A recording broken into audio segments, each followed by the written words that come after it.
I'm not going to try and use this moment to act like I'm the expert and teach you something today. But my heart is broken for those who feel marginalized, who feel unheard, who feel like they're not receiving the love that God has for them. I'm not the expert, but I will look at the life of Jesus, and I will use this moment to share how he interacts with humankind, with his people, with his creation, how he loves. When soldiers come to arrest Jesus and abuse him and hurt him, Peter, who just heard the Sermon on the Mount, hearing, "Blessed are the peacemakers," he just heard it live. And what does he do? He arms himself with his weapon immediately, on impulse, to use violence against violence. And what does Jesus do? He disarms Peter, and in that moment, he disarmed us all. And his response is to heal the wound of the one who was going to abuse him. His response is healing. Jesus is against violence. And then, when we look at Jesus walking on purpose into the Samaritan village with his disciples, who were of a people group that were in stark opposition with this other people group, the Samaritans, because of what they looked like, because of their culture and more. There was hate, and they were uncomfortable. And so what does Jesus do there? He sends them off so that he can be with the Samaritan woman. Jesus is not for racism. He is not for anyone being marginalized. And in that moment, he shows us that in every moment, that we need to love our neighbor regardless of what they look like, and move toward our fellow man. So I'm going to follow in his footsteps. I want to love with Jesus' kind of love. I want to love my neighbor just as he does. I want to heal wounds in his name.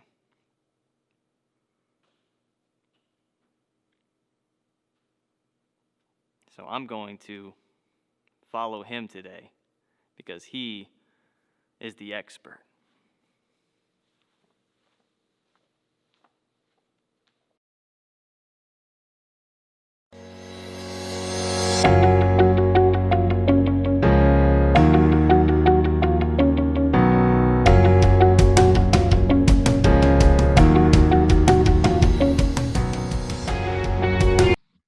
All right, so this workshop is titled The Social Media Effect, and there is a lot to talk about with social media.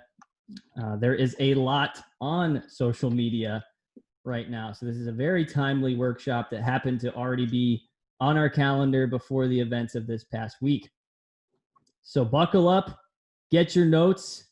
If you were able to find the worksheet for this workshop, please pull that up on your computer. If you printed that out and you're ready to write on it, great, get that ready. I am going to share my screen throughout this. We've got a lot to go through, but it's a lot of good stuff. It's a lot of stuff that I think isn't boring at all. It's really, really interesting, and I think will help us level up in the way we use our social media, interact with it, post on it, all that jazz, in God-honoring ways. So I'm going to be sharing my screen. If you do have questions, you want to pop in at some time, please use that raise your hand function. And without further ado, I'm going to bring up our presentation here. Let's level up. As a great philosopher, Ron Burgundy, has told us, I got excited. I just wanted to shout it from on top of a mountain, but I didn't have a mountain. I had a newsroom and a camera. Now, I don't imagine that many of us have a newsroom and a camera, or that's our job. Maybe one day. But he's talking about amplifying his voice, right? When he's excited, when he's got his emotions a rumbling. Look at this. More than half of your generation, Gen Zers, use screen media 4 hours or more on average per day. The internet is at the core of Gen Z's development, a uniquely powerful influence on their worldview, mental health, daily schedule, sleep patterns, relationships, and more. Devices are almost constantly on their person and on their minds. What do most of us feel we have to amplify our voice today? Right? If we have a smartphone, we have all sorts of social media. Most of us feel we can amplify our voice with our social media. How old is social media? We could say it's about 15 years or so. And that's not long. Even though it's become an irreversible norm in our cultural moment as a way to communicate, it's still in its infancy, really, and it continues to mature as a tool or as a weapon. And what have we heard so far as you guys are in this digital age and you're coming of age with a culture, a world saturated in social media and the internet use? We've heard so far that you guys have already kind of forgotten or never heard of some of the things some of us as the older generations here, some of us are only the generation above you, have come to know as normal. Like, remember Edwin said, I don't know what the Brady Bunch is. What's that? Just a couple weeks ago. This year, Robert Curry, who's a senior, he's older than all of you in here in our youth group, and he was like, what's a VHS tape? At one point, all of my movies were pretty much on VHS. And then you had the DVD, which the DVD is probably pretty ancient to you now. So you are growing up in this world completely saturated in digital stuff and all that jazz. So we're going to try and not make this whole thing 4 hours, we're going to split this into two categories with social media, the good and the bad. As with most things, there's the good and there's the bad. All right, we'll start with the good. And the first thing I want to talk about is how social media can be a good creative space. So this is one of your first fill-ins if you're going through the notes with me. Be a creator, not just a consumer. Be a creator. We are naturally creative beings. We are created in the image of God, who created all things, according to Genesis 1:27 and 28.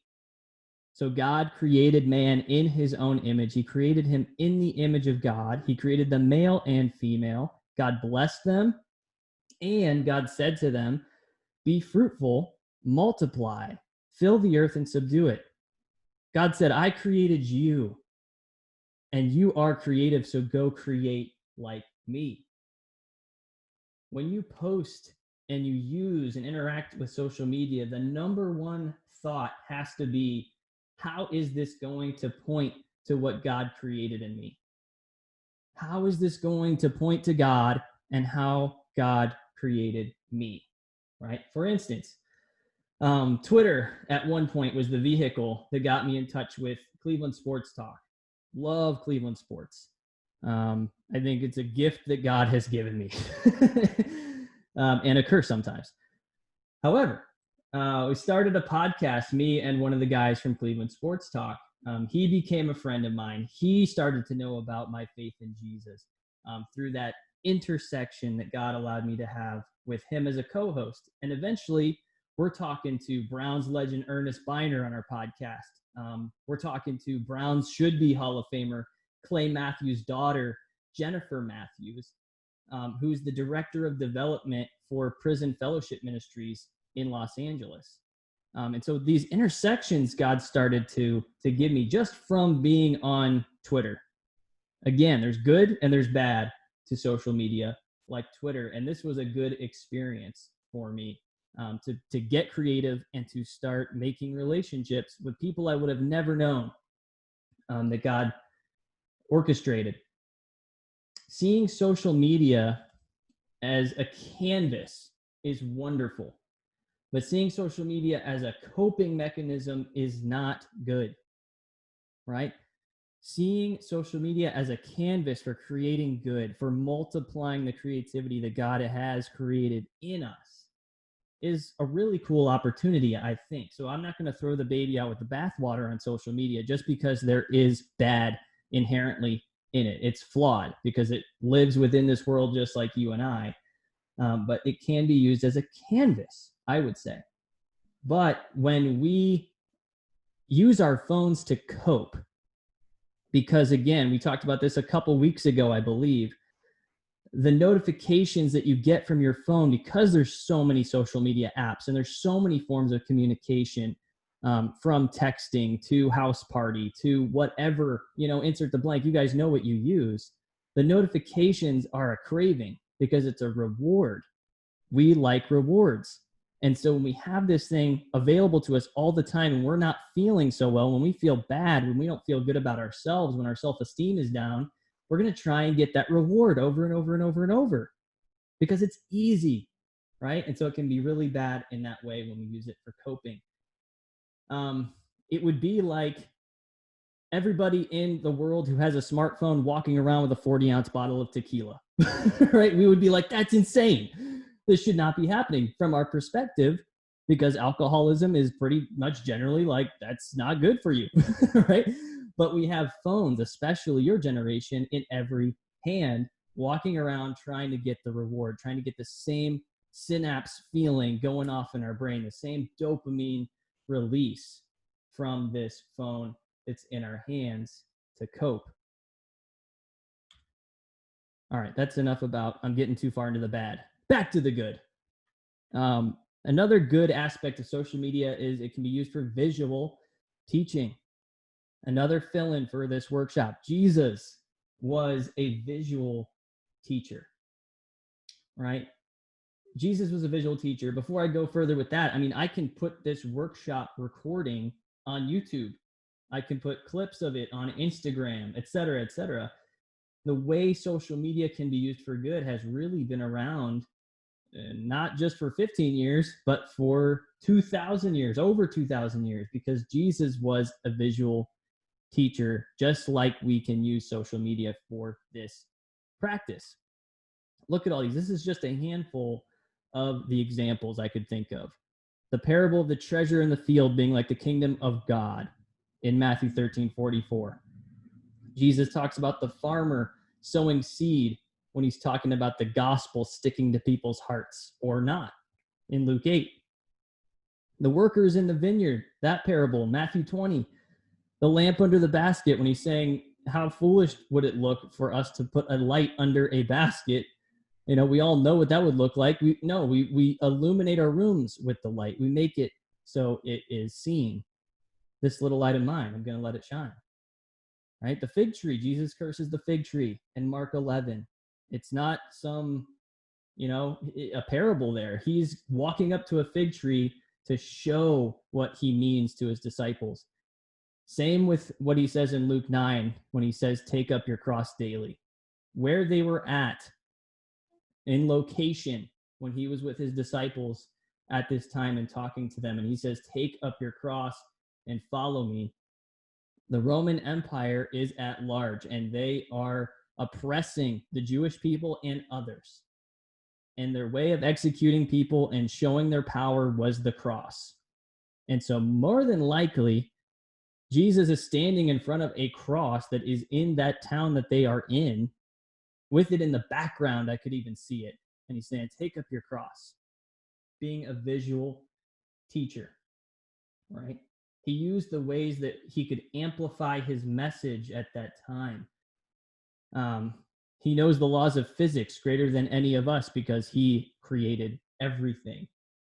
Have you ever been out on a quiet lake and you hear a conversation from people like as clear as day, and you look around and you're like, there's nobody near me, and you've got to look a little more and more, and then you finally see somebody way off near the shore, or they're way off in a further distance on the lake, and you're pretty much hearing their conversation as clear as day. Their voice is carrying to you because of the temperature and because of the acoustics upon the lake. It's reaching you. Have you ever done dishes or some chores where it's going to be a little loud and you don't have your earbuds, and you find a bowl and you put your phone in the bowl and it amplifies the sound so you can hear it clear while you're doing what you're doing? That is what Jesus essentially did. In Mark 4:1 and other places in Scripture, Jesus would push off a bit from shore into the lake, which is technically acting as a bowl beneath the hillsides that the crowds would be on. And his voice would amplify like that so that it would clearly be heard by those crowds. I mean, Jesus knew more than your AP physics teacher over 2,000 years ago. It was using the leverage of it because he's the Son of God. He created it all. So visual teaching is really a good thing. One of my favorite visual teachers on social media, if you don't follow this youth pastor, please do. He's been a youth pastor in California and he's in Hawaii right now. So, I mean, of course, his photographs and everything look beautiful half the time just by being there. But he is fantastic at doing this thing where he takes something visibly popular in our cultural moment and intersects it with faith visually. Okay. This just looks like a picture of him looking up, right? But we're in this world right now where people are on the streets protesting and they're demonstrating. And so on purpose, he's using a picture where he's in the street in his city and he's looking up, and look, a day ago, but this would have been 2 days ago. But still, during all this going on with protests and demonstrations in cities, his caption says, "Looking to the only one who can bring change." Brings this cultural moment we're living in that we all understand visibly and points to God with it. And so that leads us into choosing your voices is another good aspect of social media. It can be tough. It takes intentionality, but we have the control to choose our voices, who we listen to, where we get our information and our truth from the social media we use. So again, he takes something visibly popular in our cultural moment and intersects it with faith. And that's the kind of voice I want to choose to listen to. That's where I want to get my truth from.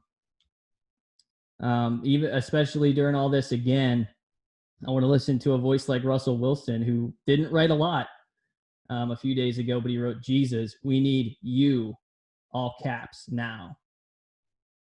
I mean, most football players are like, let me get back to the field. Like, I want to get back to the norm. I want to go hit somebody again. I want to go throw the ball. Like, he's like, look, I could drop football right now, even though I was almost, I was second in the running for NFL MVP last year in the league, if Jesus comes. So we can choose our voices well. All right, let's move into the bad and really self-assess what does affect us when we use our social media, when we overuse our social media, when it's used for bad. First of all, I kind of touched on this already, but we're going deeper. The feeling of addiction. This is a former student of mine, Natalie Saunders. She was about 16 when I was with a small group of students, and I was talking to them like I talked to a lot of you now, because social media and the use of the phone was so prevalent then, obviously only a few years ago. And I said, how do you guys just calm down? How do you guys get quiet, get with God, and just shut off for a little bit and rest, and just kind of think on your own without all these voices and all of this, just overload of information and sensory overload? How do you just take a break? And she said, no, I'm terrified to be alone with my own thoughts. And everybody in that group agreed, just simultaneously said, yep, I feel the same way. I could never just get quiet. I can't have a quiet time. I'm terrified to be alone with my own thoughts. Now, I'm so blessed, and I love that I still am in contact with Natalie, and she's 19 now, and the use of her social media and the way she thinks about it, and how she's a creator on social media now, because luckily, thank God, she matured past that 16-year-old version of her to where she didn't think this way anymore. And that is my hope for everybody here, that you learn the ways like she did over the next couple of years to realize how to use social media in a healthy way and how to think of it even in a healthy way and not cope from it, not feel like you're terrified to be alone with your own thoughts, because my goodness, that's a huge part of practicing the Christian life, is to be alone with your thoughts with God. No, it's not supposed to be terrifying. But it comes from a feeling of addiction. Another fill-in, interesting stat, 72% of teens feel compelled to immediately respond to text, social posts, and notifications. Remember what I said, you feel the need to get that reward when that notification pings. And this goes to like gaming as well. You know, obviously the internet use, you feel compelled to jump online and get that reward. More than half of 13 to 18-year-olds in a recent national study admit they use a screen 4 or more hours a day. Remember I said that earlier on? But look at this. 1/4, 25% in the study admits to 8 or more hours a day, making smartphone, tablet, or other screen use their top daily activity. That's insane. That has to stop. This cannot be our top daily activity. It's the number one thing that we do all our day. That's an addiction. That's a consumption that's far too gone. An analysis, again, of a subset in this research of the Healthy Brain Network. This is 564 participants aged 7 to 15 years old with an average age of 11 years old. Provides evidence for links between problematic internet use and depressive disorders and attention deficit hyperactivity disorder, ADHD. So now, as we've gotten some distance, remember I said social media is super young. It's like barely 15 years old. I don't even know if you guys know what MySpace is. Like, I don't even know if you know where it started. In our there was some more social media kind of stuff like a few years before that, especially in other countries, I think in Europe, but in the States, like it's super, super new. And now that we're starting to gain some stats like this and science on this and data, start to see, oh, there's a link between this overuse of social media, this ability to have that reward in your hand at all times, any time of the day. And it's linked to depressive disorders and attention deficit disorders. Like, we've got to realize that and that's what you should be terrified of, not being alone with your thoughts. Obviously, image issues are a huge issue. That always have been, but man, it is sparked by social media. Social media is ever more image obsessed, filled with pictures and artfully curated profiles that highlight the importance of looks to our identity. I don't know, some of you are younger in here, but maybe you know Billie Eilish. Billie Eilish is like the Taylor Swift of today, isn't she, Martha? Except like the opposite kind of personality. But Billie Eilish just posted, I think this week, her short film, Not My Responsibility. And she's known for like wearing the big hoodies and the big clothing, so that she hides her body because she doesn't want anybody to say anything about it because it will be blown up in the media, because she's already been blown up as a celebrity. Like, her following is insane. But this short film was all about saying it's not my responsibility what you think about my body, and kind of a rebellion against image issues. And she said in that video, is my value based only on your perception, or is your opinion of me not my responsibility? I mean, image issues are being talked about by the most popular people in our world right now, and they're trying to make sense of it. But man, God made sense of this for us a long time ago. I'll talk about that in a second. Look at this, too. One study of high school girls found that time spent on the internet was significantly related to internalization of the thin ideal, body surveillance, and drive for thinness. So all of a sudden, this craving for a reward turns into I'm going to be rewarded by looking a certain way. I need to crave to look this certain way so that I'm appreciated, so people like me, so I feel rewarded again, right? It's a very vicious, endless cycle. Again, Genesis 1. So God created man in his own image. You are created in the image of God. He created him in the image of God, and he created them male and female, right? Look at this. Psalm 139, 13 to 14. For it was you who created my inward parts. You knit me together in my mother's womb. I will praise you because I have been remarkably and wondrously made. Your works are wondrous, and I know this very well. God created us and the way that we look. And that is to be appreciated, is not to be a craving after other people's opinion. So Billie Eilish kind of got it right. Whoa. Partly in this one. Maybe the spirit prompted her. I don't know. But also, off of image issues that we're trying to share our image online or look a certain way, personal and intimate topics are being shared online more than ever before. It's become this outlet for us to share what we're feeling with people that we may or may not really know at all. In one study, 10 to 16-year-old participants who reported being lonely were also found to communicate online significantly more frequently about personal and intimate topics than did those who did not self-report being lonely. These results suggest that using the internet allowed them to fulfill certain critical needs of social interactions, self-disclosure, and identity exploration online, not with face-to-face real people, with them, walking with them in their life.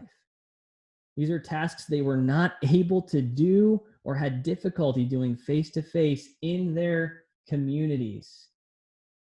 The Child Mind Institute is not some Christian reporting. Like, this is a government-funded, like public-funded, celebrity-funded science outlet that is pooling this information and data together, trying to make sense of just the health of us as a human species. They are not trying to point to God here. They're just trying to make facts out of what we see from the data. But this points to, oh my goodness, God talks about this all over the place. If they're not getting this from face-to-face communities, and the world is saying, well, that's a problem. Well, the church is the community where these things, these personal and intimate topics, are supposed to be navigated through together as people created in the image of God who are seeking his wisdom on how to live and see ourselves and see our humanity and see our relationship to others and with him together. They're not getting it in their communities, and Jesus has talked about us getting this right, getting our questions answered. Like I said, growing up together in a community in him, with his people. In Matthew 19, he says, the little children were brought to Jesus for him to place his hands on them and pray, but the disciples rebuked them. Jesus said, leave the little children alone and don't try to keep them from coming to me, because the kingdom of heaven belongs to such as these. He says the kingdom of heaven belongs to the kids, to you guys, to grow up knowing him, to grow in the strength and knowledge and instruction of the Lord, the way we're supposed to go. not onto social media where you don't know those people and they're trying, and people, kids your age are trying to figure out their questions to life. He says, come to me. Proverbs 22:6, start a youth out on his way. Even when he grows old, he will not depart from it. In 1 Corinthians 11:1, imitate me, Paul says, as I also imitate Christ. Oh man, I can't stress this enough. My passion in this kind of ministry and student ministry and youth ministry, man, I've loved it for years because it's not happening. I look at the data, I live it out. I'm among students, and I'm like, yeah, what this research says is true. Students are running out and trying to get this information and get their questions answered and share personal and intimate topics out among people that they don't really know. Somehow, some way, that's who they're trusting more than the church, and that cannot happen. That cannot be. I will fight against that. The leaders and I here, my goodness, 100%. We want to be the place of safety, of trust, where these questions and these topics are talked about honestly, and they are God honoring, right? So I hope you know that. Social media, your social media community is not for sharing personal and intimate topics. Please hear that. Your faith community is. Your social media community is not for sharing personal and intimate topics. Your faith community is.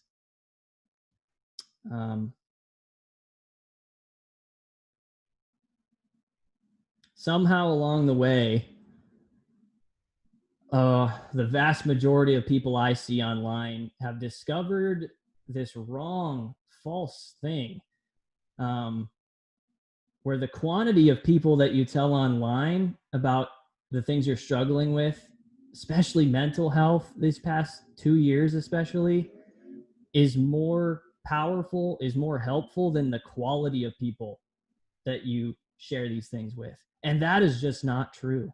Telling more people online that barely know you and aren't really walking with you except from a keyboard is not going to do what being a part of a real community that is trying to follow the way God created them to be would, how valuable that is. It's not as valuable. It's not even close to as valuable. The quantity of people you tell does not trump the quality of people that you tell, the people that really you trust, that you really can be vulnerable with, that are really in your life walking with you. Okay. So that all of that I just shared is typically the social media conversation. How it's a creative outlet, how it is linked to stress and depression and ADHD, how it forces image issues onto people, especially young girls. That's typically where it pretty much comes to an end. But obviously this week is a unique experience for the entire world, and what we're going through, seeing protests and demonstrations and all sorts of responses to those things online, on every platform, over and over and over again through the cycle, and the opinions that are coming of it. And so we have to talk about hate online. This also says content online can be unregulated and inappropriate. This is from a 2018 survey, so a couple years ago. It found that 64% of teen social media users say they often or sometimes come across racist, sexist, homophobic, or religion-based hate content. When the survey was previously completed in 2012, just 4 years prior, or 6 years prior, just 43% of respondents encountered racist content. So you had 43%, less than half, jumped to 64% in a couple of years. And I'm going to venture to say with this past week and what we're experiencing, that number has gone to 100% the past few days. Look at this. Shane Claiborne has a great response. And this was before all this went down. But this is going to ring true when these kinds of things happen in our world. When the soldiers come to get Jesus, he, Peter, picks up his weapon. It's just impulsive. And he's heard the Sermon on the Mount live, the sermon where Jesus says, "Blessed are the peacemakers." And he still did this. And Jesus scolds him, and he heals the man that Peter wounded. The early Christians said that when Jesus disarmed Peter, he disarmed every one of us. So here we go. We are to never condone or engage in violence at all. And that applies to our use of social media as followers of Jesus. All right? Too many trigger-happy keyboards that spew hate and violence from behind a keyboard. You're to never use your social media for a soapbox to unleash your animated, opinionated rants that however true you feel they might be. It's just not the venue, right? It is like illogical and ignorant to use that space to, we feel like it does. We feel just like we feel telling the more people out there that may or may not know me with my thousands of followers, the mental health things I feel like I'm going through. That's just not the place for that. And so it's not the place for us to have these heated conversations where we stick to our guns and other people stick to their guns. I saw it today. I watched somebody so beautifully pretty much write a sermon to this gentleman that I kind of sort of knew from another church. And he wrote the most beautiful, true, powerful message with stories and real experiences from his life, to make his point about how to live more like Jesus at this time and how not to talk on social media. And the guy he's talking to just didn't get it. Like every single time. He's like, dude, you got to understand, you writing this beautiful book about Jesus practically on Facebook to somebody who can't understand. Like they're not listening. I'm not going to say that happens in every situation. I'm sure there are some situations where good things come of a post like that, but I guarantee you, I've seen it over and over.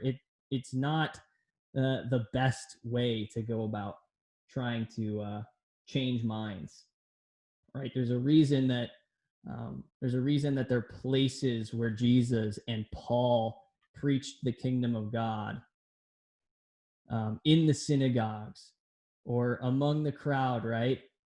When they're coming to see Jesus, when they're coming to see and get a taste of what this truth is. But not on social media where just opinions are opinions and they can be whatever you want them to be. And they're all over the map, right? No one wants to read your aunt's rants, right? And nobody wants to read yours either. We've got to have a self-assessment of that. And I've got to be honest, I've seen some of the students, maybe some of them are in here right now, post more than I usually see them do during all of this. And I've seen, for the most part, pretty mature, healthy posts, things I didn't know that you guys were thinking about through this racial tension and through just the public demonstrations that are calling for, a new world pretty much. So I'm pretty proud of a lot of our students. I got to say that before I move on. But with this, we're to never condone or engage in violence, even on social media. It's pretty clear. James 1, my dear brothers and sisters, understand this. Everyone should be quick to listen, slow to speak, and slow to anger. For human anger does not accomplish God's righteousness. that pretty much says our rants on our social media accounts don't accomplish God's righteousness. Again, 1 Thessalonians 4, but we encourage you, brothers and sisters, to do this even more, to seek to lead a quiet life, to mind your own business, and to work with your own hands as we commanded you, so that you may behave properly in the presence of outsiders and not be dependent on anyone. You've got to realize you can lead a quiet life and also the life of an activist, okay? You can lead a quiet life that serves, cares, is full of compassion, is passionate and generous, and has action in it. I just talked about Shane Claiborne just a minute ago with that quote. Shane Claiborne is a pastor author in this town where he started this ministry called RAW, which is War Backwards, because of the high crime area that they're at in around Philadelphia. And people, well, I should say, the idea came from him and a group of people seeing in Isaiah and Ezekiel these books of the prophets, these times when Israel would lay down their tools that were fashion and formed for weapons, and they would turn them into garden tools. And that's what they're doing now in this area of Philadelphia. People donate guns because it's such a high crime rate, high violent area, especially from guns. They're involved in a movement where people donate guns. Like the first one was an AK-47, and they turn them into garden tools, and they have community gardens where they feed the people of their community. With, it's a very coming full circle kind of ministry. To do good and to, look more like Jesus in their area. All right, so what now? And then we'll have a couple minutes here. I know this is a lot, but if you guys have questions and comments and you want to dive into some, I know this is a lot of topics within this big topic. There's like a certain aspect of this you want to talk about more.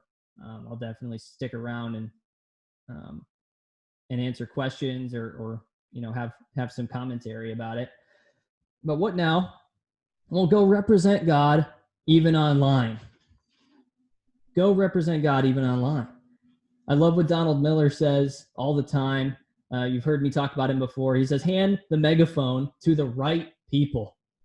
Right? If you can look at the good of social media and see it as a creative space, a space where you can make it a canvas for good, and you can choose the right voices to follow and be inspired by and imitate them as they imitate Christ, awesome. Hand the megaphone to the right people.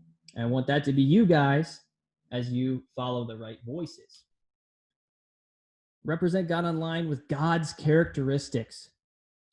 There's 3 characteristics in each of the next passages that you need to write down, that you need to think about as you interact with your social media and your internet use. Jeremiah 9, again, this is what the Lord says. The wise person shouldn't boast in his wisdom. Strong shouldn't boast in their strength. The wealthy should not boast in his wealth. But the one who boasts should boast in this, that he understands and knows me, that I am the Lord, number 1, showing faithful love. Showing faithful love. There's no rants involved with showing faithful love. Second, justice, God's justice. And third, his righteousness on the earth. And what's on the earth? Well, our social media is on the earth, so that means faithful love, justice, and righteousness need to be involved in that too. For I delight in these things, God says. This is the Lord's declaration. And Micah 6:8, mankind, he has told each of you what is good and what it is that the Lord requires of you. Number 1 in this one, to act justly. 2, to love faithfulness. And 3, to walk humbly with your God.